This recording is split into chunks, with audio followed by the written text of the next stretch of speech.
Mike Ashmore here, the lead writer for the New Balance Baseball Future Star Series, powered by Program 15. It is Independence Day, so I am exercising my right to bear arms. I am alongside the man, the myth, the legend himself, the man who cringes at every joke I make, Jeremy Booth. How long were you working on that? It was a couple minutes. That's time not well spent. It was You gotta not. get that back. You can never get that time back. No, the people And watching this. I can't get back that. I just had to hear that. Yeah.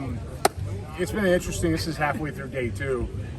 Day one was weather challenge. Those of you that aren't in the Nashville area, we had a tornado, an actual tornado come through here a couple days ago, light one. Only uprooted a couple, trees and took out some power and stuff like that. But when it comes to the continuing weather, it came in late 2 nights ago and kind of pushed yesterday back. That said, it was a pretty impressive first day. You get to look around and you watch some of his talent that shows up. And I don't think we realize, I know they don't realize it, the guys that are here. The guys that are always the most obvious, and I mean that, the most obvious are the ones that don't make it. I'm going to sit there and pause. That's what's called dramatic effect in the TV world. The reality is the guys most obvious that don't make it. The guys that have a chip on their shoulder, that continually work and try to get after it, the ones that are here to compete rather than being somewhere else to be part of a show, those are the ones that show up. And it's impressive to watch these guys come in, watch the tools, learn the skills, own their own development, and compete.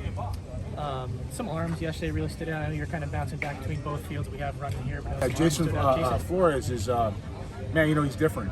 He's a little different. What's different about him is it's an easy 95, 97. It's not like he's trying to throw as hard as he can. The breaking ball's got a chance to be above average pitch, and he's got some feel for a changeup. A little hard, but it's feel for a changeup now. It's a starter profile. And then put him on the other side with the bat, the ceiling, and the power, and the feel to hit, and it's an impressive approach there as well. So he definitely stood out. I remember when I got the call about him, and it was a phone call. It was like, hey man, this kid's got to get to your Dallas event, so you can see him. How can we do that? It was an automatic on the recommendation I got, but he got in there and he's here.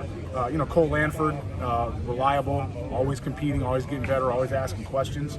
88 to 91 yesterday, most 89, 90. 6'5" left-hander, could dunk a basketball with both hands.